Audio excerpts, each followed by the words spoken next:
the Latin language and linear algebra. Here's how they connect. With algebra?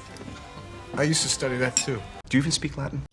Welcome back to the ENGG Connection, where we study the ties between the hard and the soft arts, proving that we all study only one thing: reality. On this first episode, I'll show you how I've connected linguistics with linear algebra.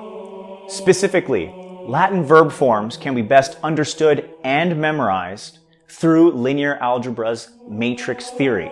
But first, what is a verb? It's a hell of a freaking light show. You're gonna love this. Every language has verbs, and every sentence ever spoken has at least one. A verb is a word that does an action, shows a state of being, links two words together, or helps another verb. Now, all verbs can change depending on the speaker's needs, and they can change a lot. To give you an idea, this is my students' Edo chart, which they fill out at the beginning of every class. On these 2 pages alone, there are 28 different verb forms. And furthermore, in order to get every single verb form out on the page, you need 6 of these things, coming to a total of 128 verbs. Now, this seems daunting, but you are already using these verb forms in your native language already. You just make it more explicit when studying Latin. The key is to understand how they predictably change. So, to get started, every verb has 5 different aspects about it. We'll call these dimensions: person, number, mood, tense, and voice. All of which I had to write by hand by this video, by the way. Let's take the verb I defend as an example, with its Latin form, defendo. So we can change I defend according to person, so I defend, you defend, he, she, it defends. Or we could change it in terms of number, so I defend versus we defend, right? We could also change it in terms of mood, so I defend, I may defend, or defend, the imperative, or to defend, the infinitive. I can also change its tense, time. So I defend, I was defending, I will defend, I have defended, I had defended, or I will have defended. I can finally change it in terms of its voice, active versus passive. So I am defending versus I am being defended. So I am defending, I am defended. Simple, right? So I can mostly mix and match all of these dimensions however I want. So I could take the second person singular pluperfect indicative active, you had defended, or I could take the third person plural imperfect subjunctive passive, they might be defended. Doesn't matter. No, all of these combinations aren't necessarily valid. So, to sum up, there are 3 persons, 2 numbers, 6 tenses, 4 moods, and 2 voices, most of which you can mix and match. Got that? Nope? Good. Moving on. So, now, matrices. A matrix is a rectangular array or table of numbers, symbols, or expressions arranged in rows and columns, which is used to represent a mathematical object or property of such an object. In layman's terms, it's usually a collection of numbers arranged by position in some way. You can have small matrices or big matrices. Evening, Jimmy. The point is that they are very useful mathematical tools that use and arrange numbers according to some order. It all makes sense now. No, it damn well doesn't. So this right here is a stress tensor. And this absolute mess of a Wikipedia article shows exactly what the stress tensor means. How it encapsulates all the forces experienced by this body in the X, Y, and Z direction for all 3 faces. But what if we were to add another dimension, say time? This 3D matrix expresses the same stress on the same body, except over a period of time. So here at time 1, here at time 2, and here at time 3. Same concept, but now with this extra dimension, it's going to take a lot more data to completely describe what's going on. I can then take various slices of this third order matrix. Each of these slices is the whole stress tensor at a single moment of time, which we just talked about. But if I slice the top here, I can see how the pressure and shear forces over a single face develop over time.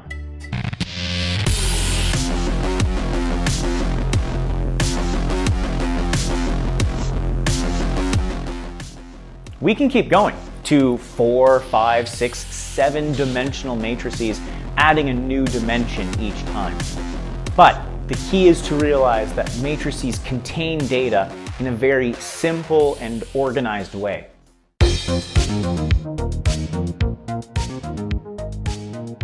So, to bring everything together, the Latin verb forms can be fully described with a 5-dimensional matrix.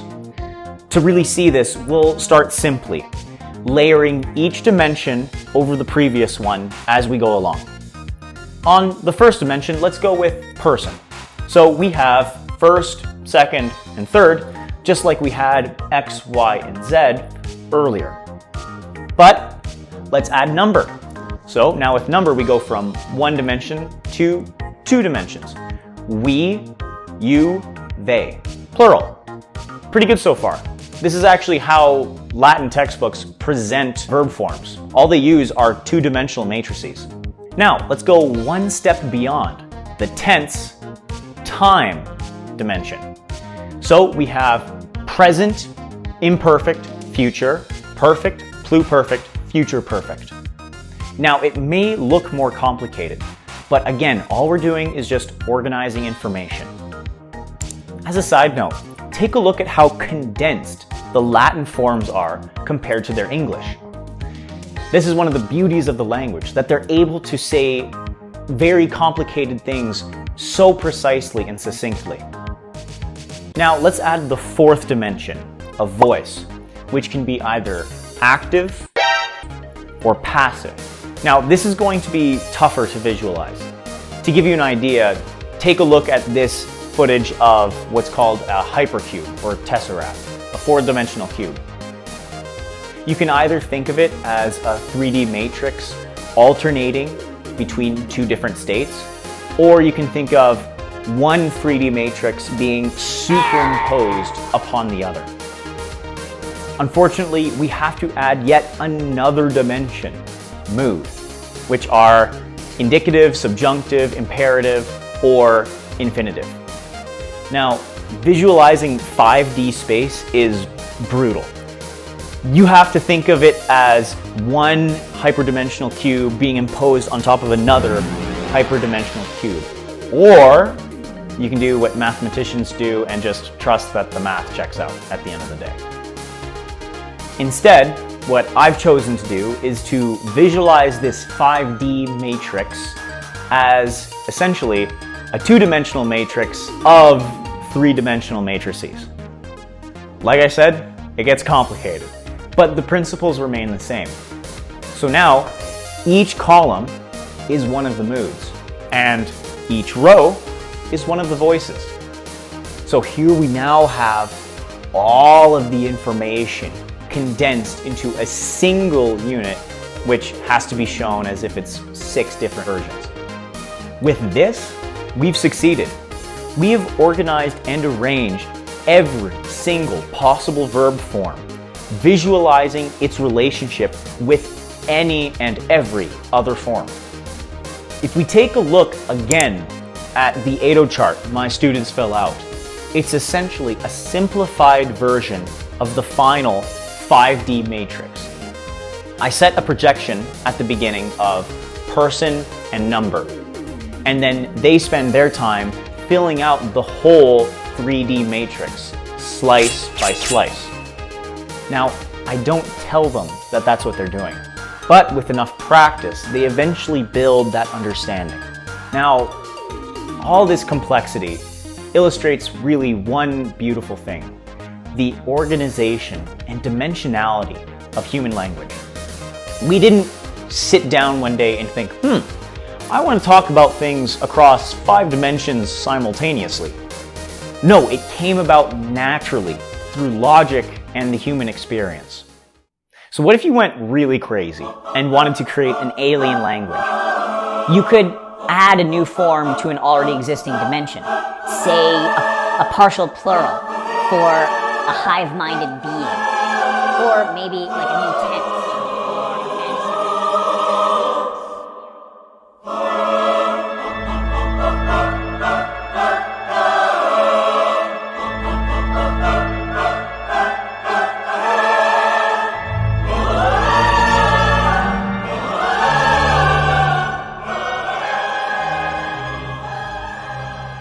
Now, to bring it back to reality here, is this a good way to memorize Latin verb forms? Partially.